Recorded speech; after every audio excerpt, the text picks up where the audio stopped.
things like this before. I've actually made a video pretty much about the same thing before, but it's always good to rehash things. And this time here, maybe I'll present it in a quicker or more efficient way. So, what I want to do with this video here is show all the naysayers, okay, which is virtually every Christian. Pretty much every Christian says that you cannot know. There's no way that we can know when Jesus will return with the end days. Okay, it's so commonplace. That's basically what every Christian thinks in their head. As I've said before, the only reason why Christians think that, okay, and it doesn't matter what church you go to, it doesn't matter what background in Christianity you come from. The only reason Christians believe that is because of 3 or 4 verses in the whole of the entire Bible, not even the New Testament. Okay, they're from Matthew 24, Matthew 25, and Mark 13. And I think there's one somewhere else, maybe in Luke. Okay, 3 or 4 verses. And 2 of those 4 are actually from the same chapter, like within a paragraph or so, if I'm not mistaken. But nonetheless, there's only 3 or 4 verses. They all say the same thing, and they say that you will not know the day or the hour. That nobody knows the day or the hour. Okay? Now, that's all well and good. The Bible says that in 4 places, 3 or 4 places, fine. Okay, I'm not here to disprove that or anything like that there. But I'm telling you that we can know and we should know.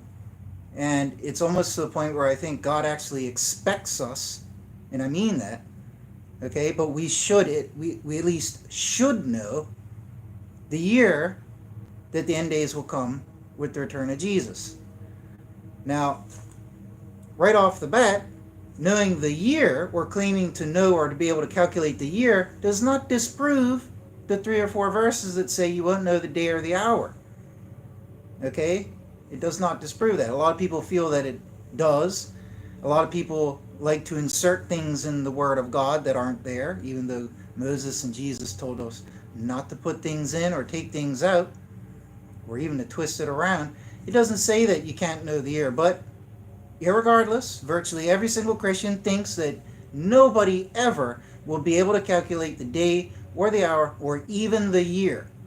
Okay, but as I've shown on my channel for the last 4+ years, okay, the prophecy of Daniel, prophecy of Revelation, in fact, other books in the Bible, they all prove and validate 100% the year 2023. We're actually in that year now, but they validate that this is the year, okay, that the Messiah returns at the end of days. Now, I'm not just saying this now because it's 2023. I've been saying it for like 4, maybe even 5 or 6 years. Actually, probably have been. I said it on my old channel. Okay? Over 4 years, probably 5 or 6 years, I've been saying the same thing. I'm not saying it now just because I want Jesus to come back in the current year. Okay?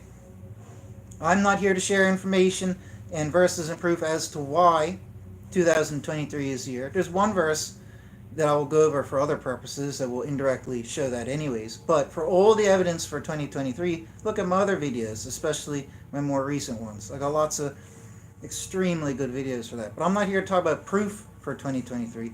I'm here to prove to the naysayers, which is virtually every Christian, that you can know the year that Messiah returns, that you should know the year that Messiah returns, and we have reason to believe that God would expect us, okay? Expect us to know the year of the return. Let me give a quick example. If you're going to school, and every school you take classes, and then at the end of the semester or term, whatever they call it, depending where you live, there are usually exams. Now, if you went up to your teacher and you asked your teacher, you said, "Teacher, how long are we going to have these lessons for? How long? Weeks, months? To tell me, how long will we have these lessons for? And also, please, teacher, please tell me, when will the final exam be?" Okay? Now, the teacher is not going to lie to you. If you ask the teacher that, your teacher is not going to say, "Oh, I'm not going to tell you how long you have to be in school for," and, "Oh, I'm not going to tell you when your final exam is." There's not a teacher in the universe that would respond like that. And the best teacher is God, okay? Jesus, they're not going to lie to you.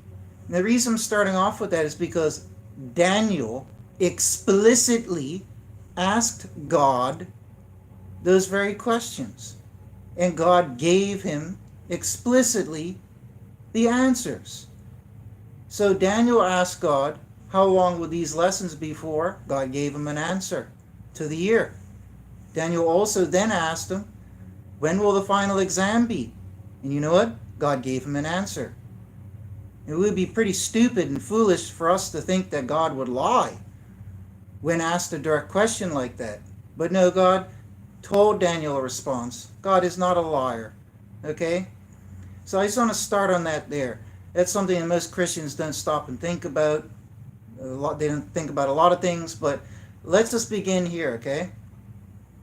I got a lot of verses to read. I don't want this video to be very long. The first thing I'm going to do is pull open the important verse, which is Daniel 12, okay? And again, I'm not going to be hashing out verses and things to prove 2023. I'm just hashing out verses to prove that we should know when it's going to happen, okay? So like I've said millions of times, in the book of Daniel, which is the apocalypse of the Old Testament, he has shown many things that will take place, terrible things that will happen to Israel. Okay? I don't need to get into any of the details, so I'm not talking about proof for 2023. The basic gist is Daniel's shown all these terrible things in this great vision. Okay? Now chapter 12 is the final chapter. This is where everything wraps up. The vision has finished. Once the vision has finished, Daniel turns to God, through the intermediary, the angel. Daniel turns to God and he asks, okay, in verse 6, he says, till when is the end of these wonders? Now that is the equivalent of the student asking the teacher, till when is the end of these lessons? Follow me? Even more so when you realize that the bad things, the punishments happen to Israel to teach people lessons, right? It's even more directly related than you think. So Daniel asked God, the teacher, till when is the end of these wonders? Till when is the end of these lessons? Okay? Now, like I claimed, God responded. He says, after a time, times and a half, and at the completion of the scattering of the power of the holy people, finished are all these. And then lower down, Daniel asks him, oh my Lord, what is, and I have heard and I do not understand, and I say, oh my Lord, what is the latter end of these? So Daniel then asks, in a sense, okay, thank you, God, but when is the final exam? What is the latter end of all these lessons? What's the latter end of all your schoolwork and lessons and everything? The big exam at the end, right? So Daniel asks him, how long to the end of these wonders, to these lessons? God says, 3.5 times. And then Daniel says, okay, I don't understand. What is the latter end of these? God gave him an answer. Okay? And the answer was, we'll get to it.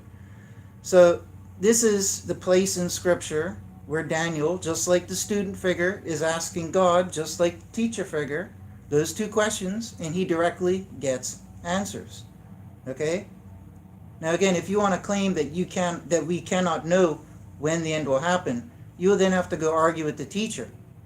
Okay? Now you imagine that student asks the teacher, how long are we going to have classes for? And when's the final exam? Teacher tells him. That student goes around to the other students, okay, and he says, hey, guess what?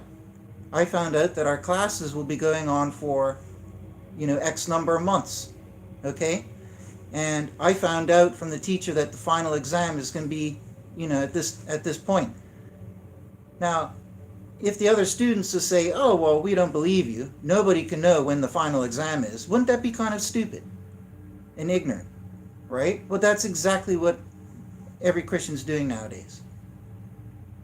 Someone's coming around to you and telling you, oh, the teacher has told us how long the classes will go on for, and he told us when the exam is, but all the other students don't want to hear it. They just want to pretend that nobody can know. Okay? Now, that's my effort in illustrating the issue here. Okay? And it's an issue because God told Daniel the answers, but fellow Christians act like he didn't. Okay? God blatantly told Daniel the answers. He used numbers. Daniel said, till when? God responded with numbers, right? Daniel then later asked him, what is the latter end of these? God gave him numbers. How anybody could accuse God of lying or twisting the truth, I don't understand that. So we have to start off with this established, okay? That God told Daniel the answer to those two questions. How long the classes will go on for and when the final exam will be. Does God make it clear that he's talking about the final exam, the end days? Well, he does. He says right here, "Oh, the blessedness of him who is waiting earnestly and has come to the days 1,335. And thou go on to the end. Then thou dost rest and dost stand in thy lot at the end of days." So God has made it quite clear. He didn't make it vague. He made it so specific that he gave us numbers. And not just that, this is the important part. He said, "Oh, the blessedness of him who is waiting earnestly and does come to the 1335th day." Let me just say that again. "Oh, the blessedness of him who is waiting earnestly and has come to the days 1,335. Now let's put this into an illustration so that people can understand it better, right? So let's just pretend you took your car to the auto body shop. You got into an accident, you take it to the shop. Now it's been in the shop for days, weeks. You're wondering when you're going to get your car back, right? So you call up the chief mechanic and you say, "Hey, chief mechanic, when are you going to be finished doing all your stuff? When can I get my car back?" And he says, "Oh, all you got to do is just wait 13 days and you'll get your car back." Okay? That is the scenario here. Now, if you call up the car company and you say, "Hey, when can I get my car back?" And the car company says, "Hey, well, you don't know. I don't know. Nobody can know," and hangs up on you, what kind of silly situation is that? But no, our situation is, as we're presented it. We called up the mechanical company, the car shop. We asked the chief mechanic, "Hey, when can I pick up my car?" He says, "Oh, well, the blessedness of him, you, who is going to be waiting the 13 days. And then you can come to the car lot and pick up your car."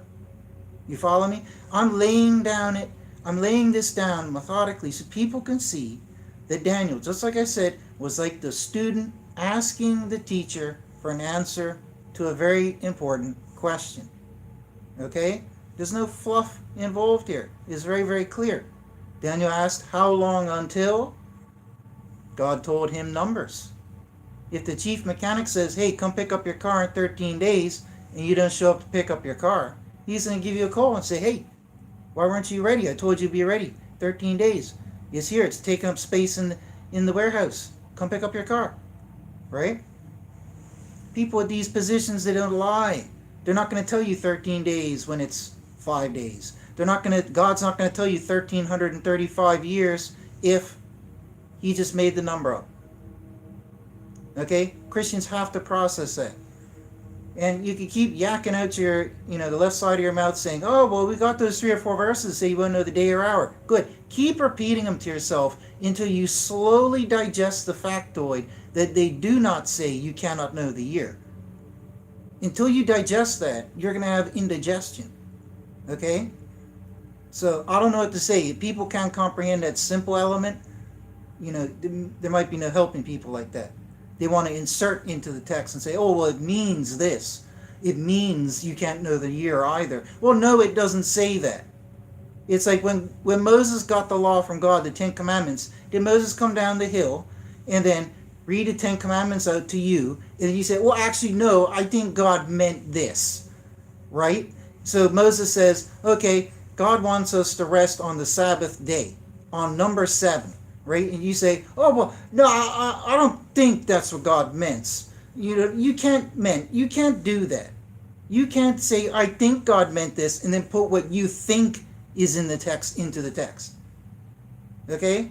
Especially when it's something so categorized, day or hour, you will not know. That's all it says. Why insert "you can't know the year"? Right? That alone is a good logical point. Beside that, God told us when the year would happen. Okay? Now, this is the only breakdown for 2023 I'm going to give, and I'm only going to do it because it's pivotal to all of this here. But like I said, in terms of all the evidence, go check out all my other 2023 videos. Okay? But Daniel 12 is so important because, like I said, chapter 12 is the final chapter, his final verses. Okay? One of the last books of the whole entire Old Testament is the only apocalypse. He's wrapping up. He has just received the vision. The vision is finished. And all he's doing here is asking two questions. So the big multitude of images and things and everything that he saw in his giant vision over 12 chapters has come to an end. And then what happens after? Daniel asks God those two questions. So they're important questions, right? There's no argument over that. Okay, thank you for showing me everything, God. And in verse 6, till when is the end of these wonders? And then a couple verses down, what is the latter end of these? Okay, now, when he asked God, till when is the end of these wonders? Like I said, the response was 3.5 times, which is 1,260 years. I'm not going to argue on all these points. Go listen to the evidence from other videos. Okay, I'm not going to argue and waste time on these things here. The angel tells him 3.5 times, which is 1,260 years. But he also says at the completion of the scattering of the power of the holy people. I mean, otherwise, if you don't give it an anchored point, it could be at any point in history. 3.5 times, 1,260 years, could be any time. Take your pick, right? But he gave an anchor point. He says, and at the completion of the scattering of the power of the holy people. Now, I have to expand on this. Is one of the most important things I've said in my other evidence videos. Okay? Now, in 70 AD, the average person assumes that's when the exile happened. Yeah, it started then. But Jews and Christians, the people were in Israel for like 600 and something years. They're in Israel for 600 and something years. They did not all exile. The exile began, and it took place over 600 and something years. That's something people have to comprehend and understand first. And that's not a myth or conjecture, that's a fact. Okay, the Jews and the Christians were still in Israel in 640 AD when Islam came and conquered Israel and took it over. Okay? Most Christians don't even know that fact to start with in itself. Okay? When Islam conquered, Israel was full of Jews and Christians who submitted. Well, the leaders did at least. And then a lot of the people to each their own. But what happened at this point? When Islam conquered, and just a short while later when they built their Dome of the Rock on the Temple Mount so that they could completely claim the land as their own, okay, and redo, their religion trumps and replaces Judaism and Christianity as the biblical religion, okay? When this took place, and this was the final, even according to history, once Islam conquered Israel, it didn't get conquered again. Nobody else has conquered Israel since Islam conquered it. Okay, Islam conquered in 640. They put the Dome of the Rock on the Temple Mount in 688 AD. And then 1,260 years later, in 1948, their empire over Israel ended through all the other efforts going on in the world. And the Jews and the Christians got to repatriate, got to come back. The ingathering started. So in 688 AD, we have the completion of the scattering. Because the scattering started when Rome overthrew Israel in 70 AD. That's when the scattering started. But that's not what the angel said. He said at the completion of the scattering. Now, if you have a jar full of marbles and you want to empty the jar of marbles out onto the floor, you start shaking it, right? Now, the first few marbles that fall out, are you going to call that the completion of the scattering? No. Once you've finished dumping all the marbles out and the last few ones go out and scatter across the floor, would you call that the completion of the scattering? Yes. Common sense. That's how you got to break it down for people, unfortunately. Right? So you don't take the completion of the scattering at 70 AD because that's when it started to scatter. When do you take the completion of the scattering? Oh, that's 688 AD. Okay? When the Dome of the Rock was built on the Temple Mount and they claimed ownership over the land and the faith.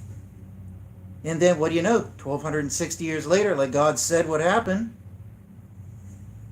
They lose the empire over Israel. Jews and the Christians get to come back in.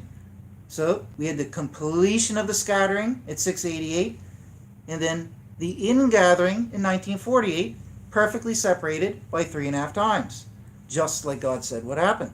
So not only did God tell us some numbers, the numbers prophetically came true over the millennia. Okay?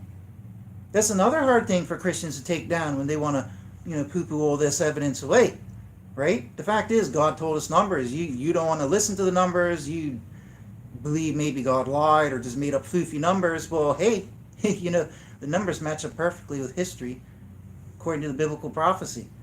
I mean, stunningly, nothing else matches up like that. Okay? But not only that, it gets even better, because that was the answer to his first question. Till when is the end of these wonders? How long will we have our classes for? He got his answer. But then that's when, in the next verse, he asked the next question, what is the latter end of these? Because Daniel didn't ask God, when is the end of days? He had asked God, when is the end of these wonders that you just finished showing me? Right? He didn't ask God originally, when's the end of days? Did he? No. But now he's asking God, oh my Lord, what is the latter end of these? And God says the following in verse 9, and he saith, go, Daniel, for hidden and sealed are the things until the time of the end. Purify themselves, yea, make themselves white, yea, refined are many. Now pay attention here. And the wicked have done wickedly, and none of the wicked understand. Understand what? We'll find out in a second, because he tells us. He says, none of the wicked understand. And before I read this, I want every Christian listening and every person listening to understand that in Christianity today, you have very few people, like me, who think, and maybe other people have different years. Maybe they don't think it's 2023. But anyways, you have some people, whether they're right or wrong, who think that you can calculate when the end will come. That's a very small percentage of Christians. Well over 99% of Christians firmly believe, because of those 3 verses that I mentioned at the start of the video, they firmly believe that you cannot know, cannot calculate the year, or at all. Okay? So it's a very, very tiny minority, like myself, who think that you can. Alright? Just keep that in mind when I read what God told us here. He says, and the wicked have done wickedly, and none of the wicked understand, and those acting wisely do understand, that from the time of the turning aside of the perpetual sacrifice, which was 603 BC at the hands of Babylon, and to the giving out of the desolating abomination, which was the Dome of the Rock in 688 AD at the hands of Islam, are days, which are years, 1,290. Oh, the blessedness of him who is waiting earnestly and does come to the days 1,335. And thou go on to the end of that blah, blah, blah, end of days. So, let me break that down, help digest for people, because there was a lot of verses all in a row. God said that none of the wicked will understand, but the wise will understand that from point A to point B is X number of day years. And then from B to point C is X number of day years. So let me just say it again. He says, none of the wicked understand, but those acting wisely do understand that from point A to point B is 1,290, and that from point B to point C is 1,335. Okay? I'm simplifying it for people. Okay? So, let me simplify it even further. None of the wicked understand. Those acting wisely do understand that there will be 1,290 and then 1,335, and God says, bam, the 1,335th is the end. So those acting wisely will understand these things, but the wicked will not. So why is it 99% of Christians, A, can't make sense of Daniel's prophecy or the numbers, or have silly theories that don't even match up with anything in history or the Bible, right? So why is it that 99% of Christians can't make sense of Daniel's prophecy and ignore it and say that you can't know when the end is coming? When clearly, God says right here that the wise will understand that there's 1,290 plus 1,335 until the end. And when do you take the 1,290 from? It's not just floating out of the universe. He says when. From the turning aside of the perpetual sacrifice, the Bible records, this was done by the hand of Babylon, okay? History records, and the Bible record, 603 BC. The Bible doesn't say 603 BC, but it's a common accepted date, 603 BC, at the hand of Babylon. Nebuchadnezzar and Babylon invaded, and they're trampling over for about 18 or 20 years before they actually finally overthrew the temple and everything in 587, 586. Okay, the average person doesn't know that. The average Christian, go read your Bible. Okay, it was in 603 BC when the perpetual sacrifice ended. So God gave us an anchor point to take the numbers from. He didn't just throw 1290 and 1335 out there into the middle of the ocean like boom. You know what I mean? No. He says, here, bam, fixed historical event that is mentioned in the Bible. Start measuring from here. Bam, 1290 years. Okay? And what are you going to find at the end of the 1290 years? Oh, the desolating abomination. Well, go look in history. You go from 603 BC. Count forward 1290 years. Well, what do you find? Oh, that's right. Islam had just conquered Israel and built the Dome of the Rock on the Temple Mount. Right? Thank you. And then God says, what's going to happen next? Well, there's going to be 1335 day years until the end of days. So when God says that the wicked will not understand, they will not understand that. They will not understand what God told Daniel. They will not understand the teacher answering the student as to when the final exam is and how long you will have lessons for until the final exam. You know why? The 99% of Christians, what is the word, dear God? It's coming to me in the back of my head. My people perish for a lack of knowledge, right? My people perish for a lack of knowledge. God told us this. He told this to Daniel 2,500 years ago. 2,500 years ago, we got this information. And now we're in the final year, and I'm one of like a handful of Christians who are talking about 2023, except God made it very, very clear here. Okay? But the important thing isn't the year number, 2023. I'm not here to give evidence for what year it's going to happen in. I'm here to give evidence for the fact that God told us that we should know when it's going to happen. And in fact, because God represents our teacher, and because Daniel, a fellow student, asked the teacher on record for the world to see when will the final exam be, and God told him, then it's expected of us. You follow me? If you go to class, if you go to Carpentry 101, the teacher is God, your fellow students are whoever, David, Moses, and every other person under the sun, and we're all in class together, and then one of the best students stands up and asks the teacher a question, hey, when's the final exam? Teacher says, blah, here, that's when it's going to happen, after this many days. And then that student turns around and tells you, and you say, well, I don't believe you. Who are you not believing, the student or the teacher? Because the teacher told the student, right? That's what the Christians need to understand. They want to pretend that you can't know when because they read 3 or 4 verses, which I'm, by the way, going to go through here today anyways. The chapters that those verses are from that say you can't know the day or the hour, the chapters that they're from have evidence to show that you can know when it's going to happen. It's so ironic. And I'm going to read them all here today. Okay, so that's Daniel chapter 12. God clearly said that the wise will understand there's 1290 and then 1335. Okay, and he clearly said the anchor points in time. We got the removal of the sacrifice. We all know when that happened. The Bible says when that happened. It happened with Babylon. History also confirms. There's no argument on that one there.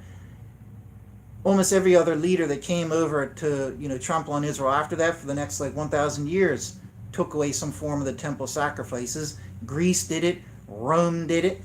Islam did it. Lots of people did it. Probably the Byzantines as well. Before them, the Greeks. Before the Greeks, Antiochus did it in 175 BC. He was even before. He wasn't even a Greek or a Roman, right? All these different people, they all did similar things, right? When we're talking about biblical, and the Bible biblically, Blinkenwell tells you that Babylon did it, okay, then you got to pay attention. Don't start adding things in. Well, I think King Alexander did it at this date. Well, what's more important when the Bible tells you when it happened? The Bible tells you Babylon did it. They got verses talking about when Babylon did it. Okay, so Babylon did it. 603 BC, 1290 years later. Okay, God mapped it out for us. Those who are wise will understand. Okay, those who are wise will understand. Who will not understand? The wicked. Then why is it that 99% of Christians don't understand? Could it be that they're wicked? They're unable to understand because they're wicked? Well, I'd have reason to believe that because that's what God says. None of the wicked will understand. Understand what? What he says right here in the same breath. The numbers to calculate the end. So if you don't understand it, according to God, you're wicked. And it would make sense today, because when you look around at the world today, the average person, I'm sorry, man, this world is so discouraging with the people and the quality and the content of people in it. Even fellow Christians, I mean, most people are despicable, right? So it doesn't surprise me, right? They're just too wicked. They might be self-righteous, but they're just too wicked to understand, according to God. You don't like it? Then go argue with God. He's the one who wrote this, not me, right? So the wise will understand, but none of the wicked will understand. So now that I got that abundantly clear, come check out these other verses. So, if you're one of those Christians who think, oh, well, it says 3 or 4 times in the whole Bible that you can't know the day or the hour. Okay, fine. I'm not saying you can know the day or the hour. I'm just saying you can know the year. But if you're so confidently thinking that, right? How about this one here, 1 Thessalonians 5? I mean, it's either this or that. It's either I'm right or you're right. It's either that you can know the year or you can't know. It's nowhere in between. You either can or you can't, right? Black and white, yes or no, here or there, this or that, right? It's one or the other. Okay, so since it's either one or the other, let's read this together in 1 Thessalonians 5. And you tell me right off the top of your head, when you hear it, which one do you think it sides with, right? And it's so ironic. Bear with me, right? I will boldly read from verse 1. And concerning the times and the seasons, brethren, ye have no need of my writing to you, for yourselves have known thoroughly that the day of the Lord, as a thief in the night, does so come. For when they may say peace and surety, then sudden destruction does stand by them, as the travail does her who is with child, and they shall not escape. Now listen here. And ye, brethren, are not in darkness, that the day may catch you as a thief. All ye are sons of light and sons of day. We are not of night nor of darkness. So then, we may not sleep as also the others, but watch and be sober. So you tell me off the top of your head, which one do you think it sides with? What I'm saying, that you can know when it's going to happen, or all the naysayers and they say you can't know when it happens? Let me just read again what he says right here. He's talking about the day of the Lord and how it comes like a thief in the night, right? He's definitely talking about what we're talking about. And then he says here, and ye, brethren, my brethren, are not in darkness, that the day may catch you as a thief. Let that sink in, people. So you got 99% of Christians saying you can't know the day or the hour because Jesus is going to come like a thief. You can't know the day or the hour. It's got 3 verses in the whole Bible that seem to say that. You can't know the day or the hour, right? And they think it also means year, right? But it says right here. It introduces how the day of the Lord will come like a thief in the darkness of night. But then he turns around to the fellow actual Christians, not the wannabes. He turns around to the fellow Christians and says, but we, brethren, are not in darkness, that the day may catch us as a thief. We are sons of light and sons of day. We are not of night nor of darkness. So then we may not sleep as also the others, but watch and be sober. Now, let me go read something here, which is going to be really interesting. Let's go over to Matthew 26. I guarantee you no Christian minister has taught you this one before. Okay? Matthew 26, verse 34. Jesus is walking with his disciples. It's a very important time. I think he's going off to die soon. And he's giving them some very important instructions to watch. Now listen to this. Jesus said to him, verily I say to thee, that this night before cock crowing, thrice you will deny me. And Peter said to him, even if it may be necessary for me to die with you, I will not deny thee. In like manner also said all of the disciples. Now, listen here. All of the disciples let Jesus down. Okay? In like manner also said all the disciples. Then come with them does Jesus to a place called Gethsemane. And he says to the people, sit here until, having gone away, I shall pray yonder. So he gathers all the disciples, says, sit down here, disciples. I'm going to go over there. I'm going to go do some praying. Okay? And he took Peter and 2 of the sons of Zebedee. He began to be sorrowful and to be very heavy. And he said to them, exceedingly sorrowful is my soul unto death. Abide ye here. See, Jesus is worried he's about to die, or whatever's going through his head. He knew he was about to die. That's what he was thinking about. Exceedingly sorrowful is my soul, he says, unto death. And he tells him an instruction. He says, abide ye here, sit here. And he says, and watch with me. Now, what did Jesus tell him to do originally? He said, sit down here, I'm going to go over here and pray, and then I'm going to come back to you. Now he's telling him here, abide ye here and watch with me. Okay? Notice that it's watching for when Jesus returns. Watching for when Jesus returns. Now pay hard attention to what Jesus says going on. And having gone forward a little, he fell on his face, praying and saying, my Father, if it be possible, let this cup pass from me. Nevertheless, not as I will, but as thou.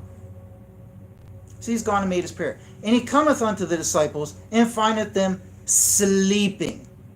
Now, what was the word that we just read over here in Thessalonians? When it's talking about the arrival of the day, of the end day with Jesus, right? Like a thief in the night. But he says, but we, brethren, we're not in darkness, that day will catch us like a thief in the night. That's what he says. He says we're sons of light, sons of day. We're not of night, nor of darkness. We may not sleep like the others will, but we will watch and be sober. For those sleeping by night do sleep, and those making themselves drunk by night are drunken. Now what did I'm getting tingles all over my body. In Matthew 26, what did he say here? He said, sit here, my disciples, till having gone away, I shall pray yonder, and then return. And then he says, abide ye here and watch with me. Same words. And when he comes back, he finds the disciples sleeping. All the same words that were before used. Okay? He finds them asleep. They couldn't wait for him to return. They're too lazy and selfish. They went to sleep. Jesus said, I will come back, but they fell asleep. So he comes to the disciples and finds them. Verse 40, he finds them sleeping. And he says to Peter, so you are not able 1 hour to watch with me. So Jesus was angry that they did not watch for his return. Right? Am I not correct? He rebukes them. You are not able 1 hour to watch with me. Watch and pray, that ye may not enter into temptation. The spirit indeed is forward, but the flesh weak. He's rebuking them just for falling asleep. Now why would Jesus, stop and think people, why would Jesus get so angry that they took a nap while he went off in the desert to say a prayer? Why? Because he's teaching you a blinking lesson about the end days. Okay? That's literally the answer why. Okay? Why would he drill this into their head with such rebuke just for taking a nap? Because he was relaying to them, you have to watch for when I will return. Watch, pay attention, watch, and don't fall asleep. That's the important lesson of rebuke that he's telling them. Well, why all this just for taking a nap? Because it's not about taking a nap. It's about greater things. It's a clue towards the end days rubbed blatantly in our faces. Okay? But it goes on and on. So he says, so you are not able 1 hour to watch with me. Watch and pray that you may not enter into temptation, for the spirit indeed is forward, but the flesh weak. And again, a second time, having gone away into the desert, he prayed, saying, my Father, if this cup cannot pass away from me except I drink it, thy will be done. And having come back to them again, he again finds them sleeping, because their eyes were heavy. And having left them, having gone away again a third time, he prayed a third time, saying the same word. And he came back unto his disciples a third time, and said to them, sleep on henceforth, and rest. Lo, the hour has come nigh, and the Son of Man is delivered up to the hands of sinners.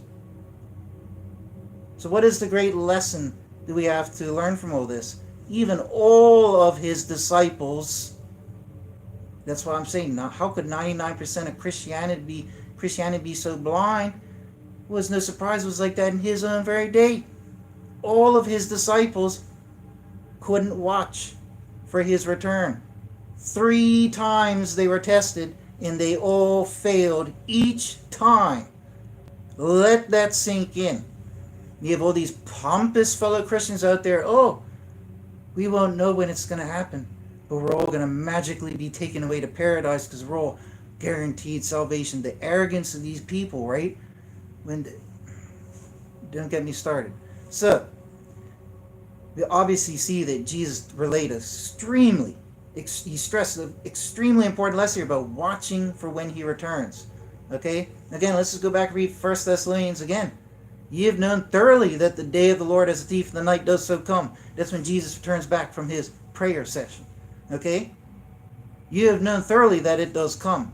When they may say peace and charity. No, actually, this is a good point. Thank you, God, for letting me think of that. When I read this, picture in your mind the disciples. As I read Thessalonians now, picture in your mind the disciples doing what we just read in Matthew, right? Just pretend it's about them and picture them, and you'll just see how much more fitting this is. Okay? For yourselves have known that the day of the Lord as a thief in the night does so come. That represents when Jesus returns back from his prayer session. For when they may say peace and surety, ooh, I'm sleeping nice and peaceful, then sudden destruction does stand by them. Jesus arrives, finds them asleep, and rebukes them. Okay? And then later, and brethren, ye are not in darkness, that the day may catch you as a thief. You know, when Paul, whoever wrote this was after all the disciples had spent time with Jesus. He wrote this decades after, right? Point is, when he wrote this, he was writing this in hopes that fellow Christians wouldn't be the type to fall asleep like the disciples did. He was writing this in hopes that, hey, you know, there's going to be real Christians, brethren, who aren't in darkness. They won't be caught by surprise because we're children of light and we're not going to be asleep. We're going to be watching. Okay? Very, very, very important. Now, not only that, let's go right here, Matthew 25. Ironically, it's Matthew 24, Matthew 25 that mention the verses, you won't know the day or the hour. Right? Now check this one out. In Matthew 25, it says, Then shall the reign of the heavens be like unto 10 virgins, who having taken their lamps went forth to meet the bridegroom, and 5 of them were prudent, and 5 were foolish. They who were foolish, having taken their lamps, did not take with themselves oil. And the prudent took oil in their vessels with their lamps. And the bridegroom tarrying, meaning taking a long time to come back. So again, let's picture the disciples sitting in the desert. Jesus was just with them and said, hey, I'm going to go over here for a while, then I'm going to return after a while. Sit here, wait, and watch. Okay? The same thing. Instead of the disciples, we have 10 virgins. It's representing all the people of God as these 10 virgins, right? So what does it say? It says, and the bridegroom tarrying, so Jesus taking a while to come back from his prayer out in the desert, what does it say?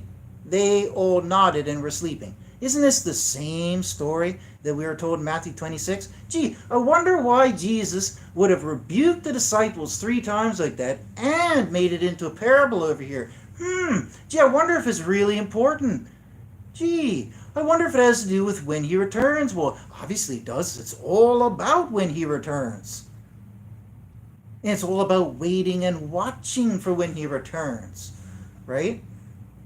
Oh, and what do you know? Waiting and watching, isn't that the same thing what God told Daniel in Daniel 12? Oh, the blessedness of him who is waiting earnestly for the 1335th year, because you'll be in your lot at the end of days.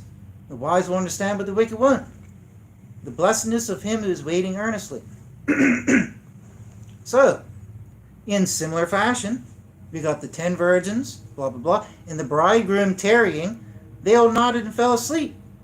And in the middle of the night a cry was made, Lo, the bridegroom does come. Go ye forth to meet him. Then arose all those virgins, trimmed their lamps. And the foolish ones said to the prudent ones, Give us some of your oil, please, because our lamps are going out. Why would they say this? Because they weren't ready. They didn't know when he was coming back.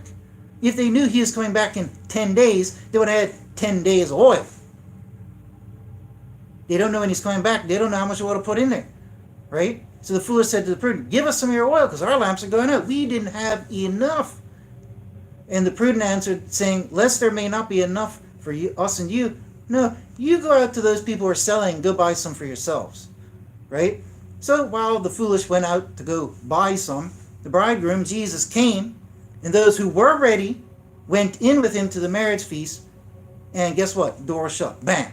Then afterwards, the rest of the virgins came up. Hey, open to us. And he answering said to them, Verily I say to you, I have not known you. Watch therefore. What was he say? Watch therefore. Let me say it again. What did he say? Watch therefore, for ye have not known the day or the hour. Did he say the year? He said no. Watch therefore, ye have not known the day or the hour in which the Son of Man does come. Isn't it ironic that this parable that every Christian's heard a million times is literally about watching and being ready, right? So we got another good one over here. In Luke 12, verse 35, let your loins be girded and the lamps burning, and be like to men waiting for their Lord. Just like when Jesus was in the desert with his disciples, said, hey, wait here a bit, I'm going to go over there and pray. Same scenario again. He says, be like to men waiting for their Lord, when he shall return out of the wedding feast, that he having come and knocked, immediately they will open to him. Now I can tell you what, if Jesus called you up right here on this earth one day and said, hey, guess what, buddy? I'm going to come into your local airport and I want you to come pick me up. And when I arrive at the airport terminal, I'm going to be standing behind a big blue door and I'm going to be knocking. And you better for your sake, buddy, open up that door and let me in. You know what I mean? Now you feel real convicted. Oh, I better make sure that I'm there on time for my Lord, right? But guess what? You don't know when his flight comes in. You have no clue when his flight comes in. How are you going to get there and be waiting to immediately let him in when he's knocking on that door? How are you going to do that, right?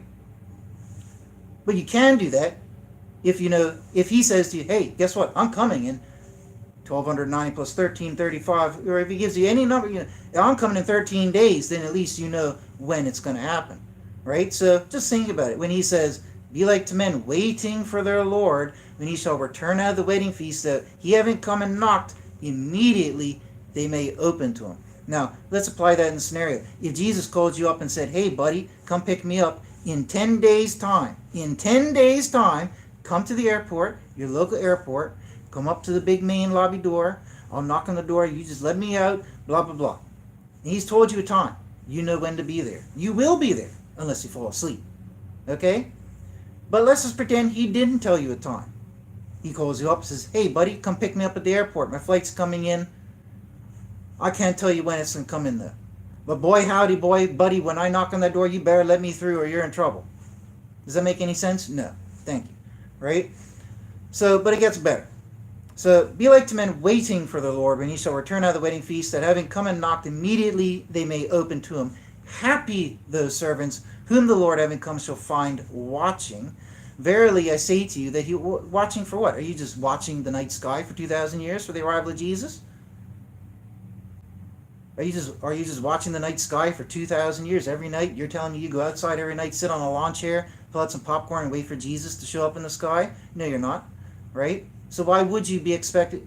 Because you know roughly what's going to happen. Why? Because God told Daniel, right? So happy those servants whom the Lord, having come, shall find watching.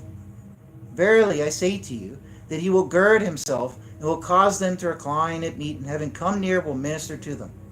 And if he may come in a second watch, how does this sound familiar?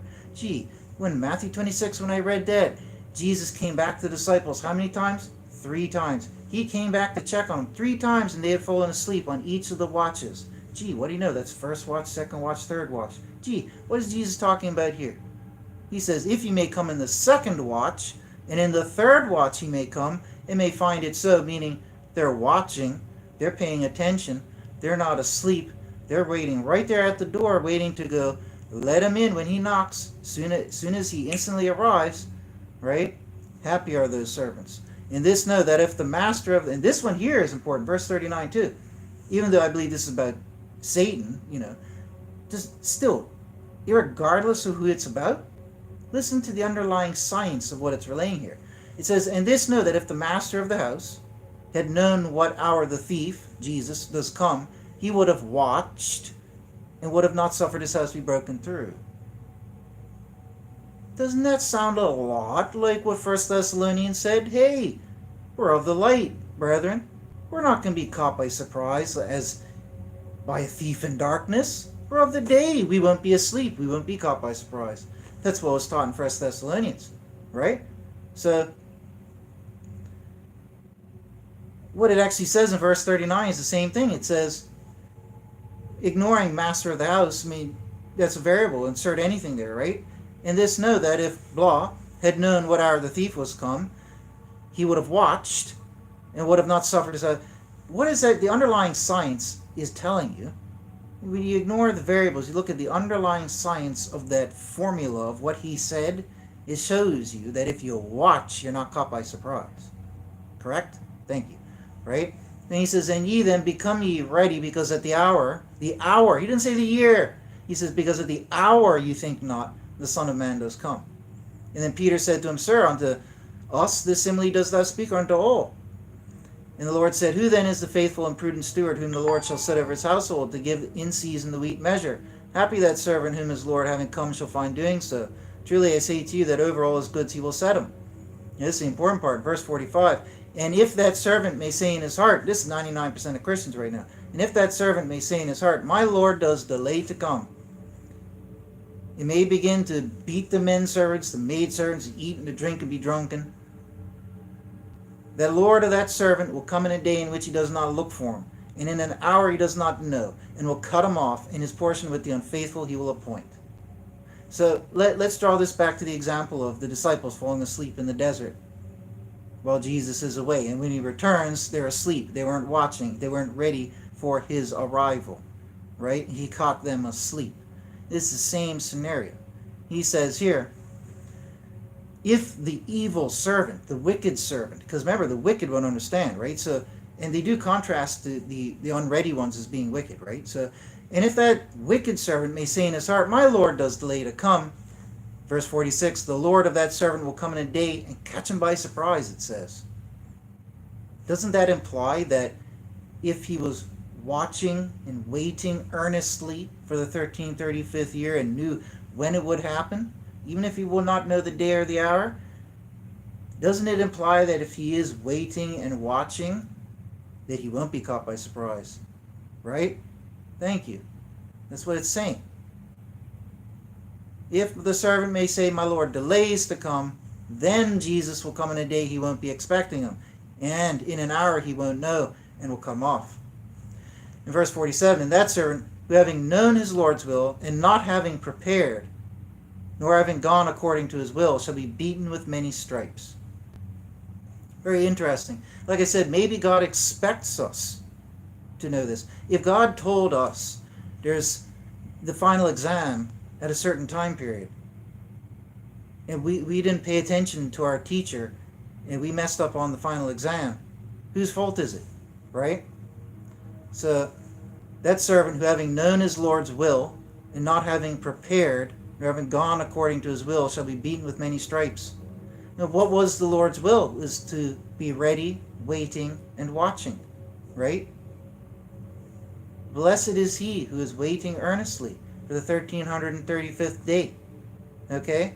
And that servant who having known his Lord's will, to wait earnestly, and not having prepared, not having gone according to his will, shall be beaten with many stripes. Why? Because he'll be caught by surprise. He'll be asleep. Even though he's a Christian, even if he's one of the disciples, he'll be asleep. He's not ready, he's not watching, he's not waiting. He has no clue about that. He doesn't know when Jesus turns up at the airport. He doesn't know when he's going to come knocking. He doesn't know anything. He doesn't know. My Lord delays to come, he says, with the wicked. Okay? Now, let's go on to, was that Luke 12? That was Luke 12. That was Luke 12, in case I did, or I can't remember if I said that or not. That was Luke 12. So, ironically, if you search the New Testament for the words watch and thief, you get 4 results. Matthew 24:43, which is literally a parallel of Luke 12 that I just read. And then we have the other 2 verses, which I want to read now as proof. So in Revelation 3:3, remember, these are the only the 4 verses in the whole New Testament that mention the words watch and thief. Okay, so it's all about Jesus, watch when Jesus arrives like a thief, right? So Revelation 3:3, Jesus tells us, Remember then how thou was received and heard, and be keeping, and reform. If then thou mayest not watch, I will come upon thee as a thief. Now what does that mean? That means, if you don't watch, I'll catch you by surprise. What does that mean? If you do watch, you won't be caught by surprise. Obviously. It's common sense. I'm not twisting anything here. It's common sense. He laid down the science. He says, if you don't watch, you get caught by surprise. And guess what? That ain't rocket science. It's common sense science. If you don't watch, you don't know when it's going to happen, it'll catch you by surprise. I mean, duh. Right? Well, that also means, in turn, if you do watch, then you won't be caught by surprise. In Revelation 16:15, he says, Lo, I do come as a thief. Happy is he who is watching and keeping his garments, that he may not walk naked, and they may see his unseemliness. You know, we have all these statements, right, in 1 Thessalonians, like I read, all these statements about us being ready and watching and waiting for his arrival and to immediately let him in. And the obvious contrast where he explicitly lays out where if you're not ready, waiting, and watching, he'll arrive like a thief in the night and catch you by surprise. So that is the overall science. The science that he told us is, if you are ready, waiting, and watching, you will not be caught by surprise. Because you know when it's going to happen. But if you're not ready, waiting, and watching, you will be caught by surprise. This is literally what Jesus and God laid out to us in the Bible as a science. It's not even my own conjecture or opinion. It's literally what they laid out as a science in the Bible.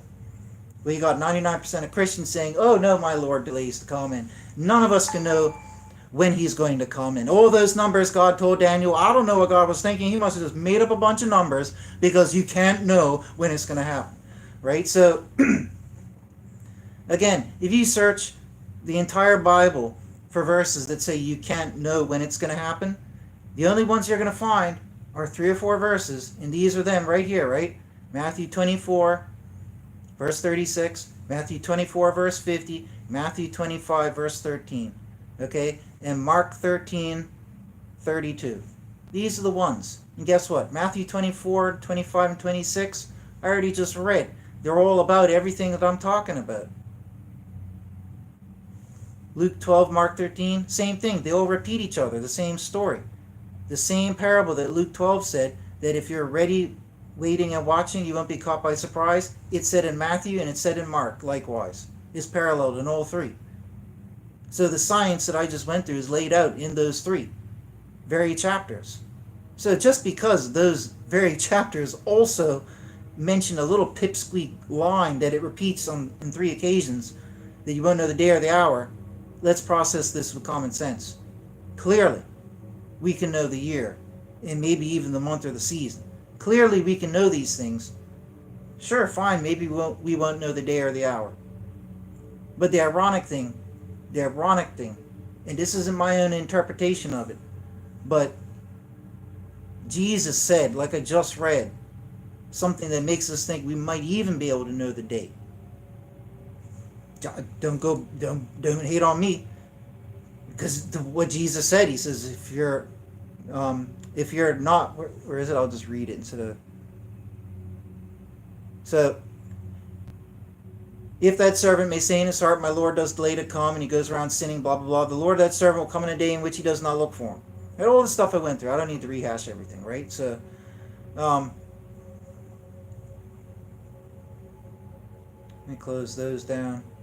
I gotta watch how much I sidetrack and repeat myself. I'm gonna close all these down. I don't need to repeat all that again. So it just goes back. I read all the verses I need to read. I got 2 extra bonus verses here to go through, which will be good to read. But nonetheless, we can go. Excuse me. Take a sip of my water.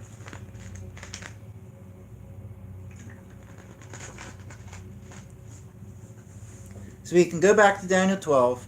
For a quick recap, when God says, none of the wicked will understand, those acting wisely do understand that from the time of 603 BC to 688 AD, or 1290 years, and then he says, oh, the blessedness of him who is waiting earnestly and does come to the days 1335, and thou go on to the end, and thou dost rest, and the sound of thy lot at the end of the days.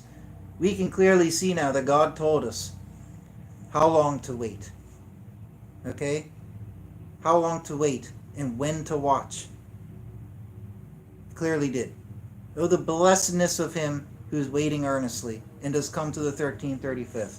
Right? Oh, blessed is the student Who waits until the end of the school semester and has their final exam in the first week of September? You know what I mean?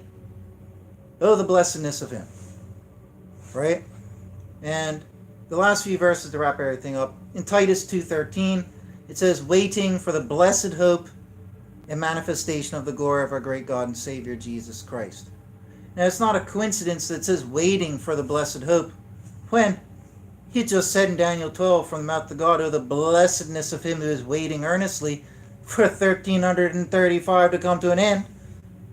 So in Titus 2:13 says, waiting for the blessed hope and manifestation of the arrival of Jesus. It's directly written. It's written directly in relation to when it says, oh, the blessedness of him who's waiting for the 1335th. That within itself, that point within itself shows you that we should be waiting for the 1335th. It's our blessed hope. That date is our blessed hope. 2023 is our blessed hope. Right? Anyways, last few bonus verses. Isaiah 30 verse 18. These aren't really necessarily proof verses, but they go right in hand and they're like supplemental kind of proof. And therefore does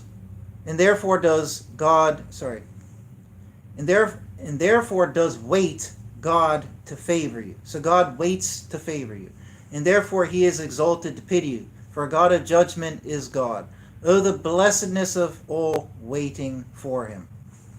I included it because it's got the same words, right? Oh, the blessedness of him who is waiting earnestly for the end of days and the arrival of God and Messiah. Okay? Waiting for the blessed hope and manifestation of Jesus and God. And then Isaiah 30 verse 18 says basically the same thing. Oh, the blessedness of all waiting for him. So just throw that one in there. And then finally we got a nice little interesting one here in Proverbs 8. Thought I had a third one as well, but whatever. In Proverbs 8 verse 32. I'll just end on this. And now ye sons, hearken to me. Yea, happy are they who keep my ways. Hear instruction and be wise, and slight not. Oh, the happiness of the man hearkening to me, to watch at my doors day by day, to watch at the doorposts of my entrance. For whoso is finding me has found life, and bringeth out goodwill from God. And whoso is missing me is wronging his soul. All hating me have loved death. Now maybe, I don't even think it's reaching. I don't even think I could say I'm reaching here. We can definitely see some at least minor allusions to what everything I was just talking about. Remember it said, oh, the blessedness of the man who's waiting, right? Here it says, oh, the happiness of the man hearkening to me, to watch at my doors day by day. We have the other verse talking about be ready, waiting and watching to immediately let Jesus in when he comes knocking. And here he says, oh, the happiness of the man hearkening to me, to watch at my doors day by day. When God said 1335 days. I don't think I'm too far reaching here. Oh, the happiness of the man hearkening to me, to watch at my doors day by day, to watch at the doorposts of my entrance. For whoso is finding me has found life. What do you find when Jesus knocks, he opens the door? Boom, you got life. What happens when he closes that door on you? Boom, you get death. And it says, for whoso is finding me has found life, and bringeth out goodwill from God. And whoso is missing me, meaning you missed your chance, boom, you came like a thief. You weren't paying attention, you were asleep. You weren't watching, you weren't waiting, you weren't ready. Oop, bazing, it's gone. Locks the door, bam. You as a Christian, you run up there, knock, knock, knock. Hey, let me in, I'm a Christian too, you know. He'll say, I don't care, get away from me. He already told us he would. You don't get automatic into heaven because you're a Christian, right? You gotta watch, you gotta be ready. You gotta be worthy, but you also gotta, even if you're worthy, you gotta be ready and you gotta be watching. Why? Because he told us to, right? Ready, waiting, watching. Think about it like an airplane flight. Like I said, how are you going to wait for a flight to come in? Flight, let's just make one up. Flight 535 from LAX, right? How are you going to wait for it? How are you going to watch for it? You know, it comes in on Wednesday at 10 o'clock. If you know when that flight comes in, then you then you can wait for it. You can wait in the lobby and wait for the plane to arrive. You can watch out the windows for it. Hey, I think I see the plane coming. It's right on time, right? How can you wait and watch if you have no blinking clue when the planes come? Are you going to wait and watch in the airport lobby for 2,500 years? Or 2,000 years? for airplane Jesus to arrive? No, no, no. Every one of the 99% of Christians who thinks you can't know the day or the hour, and every one of them who inserts falsely into the text, oh, it means you can't know the year either, and you're a false prophet for predicting the year 2023. You're a false. All you people are not wise. You are not ready. You are not watching, and you are asleep, and you will be asleep when he comes. And guess what? Even if you're Christians, even if you're his blinking disciples, you are asleep because you don't know when he's coming. And when he's coming, if you're asleep, the door gets shut. Bam! Too late. You really think if Jesus says, I'm coming like lightning, he's going to make all the effort to come across the cosmos, arrive here like lightning, tell everybody ahead of time, hey, I'm going to come like lightning, bazing, super quick, bazing. You think he's going to sit there up in the sky and wait for all you lazy asleep Christians to get off your lazy butts and say, how am I supposed to know what's going to happen now? Well, gee, I'm not ready. Let me go get some of my oil because I'm not ready. Well, guess what? He already gave us a parable about that. He already told us that if you're not ready, that the doors will be locked on you. So I've given the evidence. I've given all the verses. If other Christians and other people in the world don't want to listen to it, I'm telling them, if they don't want to listen to God, and if they don't want to understand that 2023 is the year, according to the Bible, then that guilt is on you. That guilt is on you, because I can tell you one thing. If the end of days do come, and the meteors start crashing down, the sky's burning up, and we got angels and messengers flying down here and taking us up, I can tell you one thing, I'm going to be ready. I've been ready for like 6 years. I've been ready, waiting and watching diligently. Okay? But all the rest of you, you're not going to be. And you're not going to see me scrambling to go help you guys. Oh, hell no. Okay? Because when it comes to that point there's no instruction from God. Hey, did he say to the wise virgins, hey, go help out your brethren? Go give them some of your... Did he say anything like that? No. It's every man for himself. You're accounting for yourself. Okay? Oh, no. There ain't going to be time. Jesus not going to pause up in the sky and say, okay, I'll give all you people who've been tarrying and wasting your time. Okay, I'll give you a few minutes. Here, let me pull up my little sand clock. Bleep. Here, you got a few minutes to go make things right. No, he's not going to do that. When he comes, if you're not ready, it's too late. Boom. Okay? It's too late. Now, I would think that maybe if you're an outstandingly righteous person, an excellent example of a human being or of a Christian, and maybe you weren't wise enough to know when it might happen and you weren't ready and watching, I think your own goodness would be the saving grace. And obviously, because a lot of people who might be wise enough to be ready and watching this and that there, maybe they're not as righteous as them. But I can tell you one thing, based on what God told us, we can know when he will be coming. We should know when he will be coming. And he probably does expect us to take it seriously and prepare accordingly. Okay? So, anyways, don't believe me, believe God. I just read all the verses. So, take care, folks. Don't say I didn't warn you. Don't say I didn't warn you. I've had dreams about this since I was a little child about this world ending. But all the stuff that's going to go on, a lot more people are having these dreams. Okay? And all you people out there, it's like preaching to a brick wall. People don't want to listen. All they want to do is argue and spit stupid theories out their mouth. I've been warning everybody for like 4 to 6 years on YouTube. Okay? I've been warning people here all around. And there's thousands and thousands, if not 100, 200,000 people now who are aware of it, thanks to my efforts. But you know what? There's 2.5 billion Christians alone on the planet. There's 8 billion people on the planet. How many of them believe? How many of them are ready, waiting, and watching? Like none. It's pretty sad. It's pretty scary. But when the disciples asked Jesus, "Sir, are those saved few?" He replied, "Yep." So just let that sink in. Just let that sink in. Anyways, God bless you all, folks. But don't say I didn't warn you.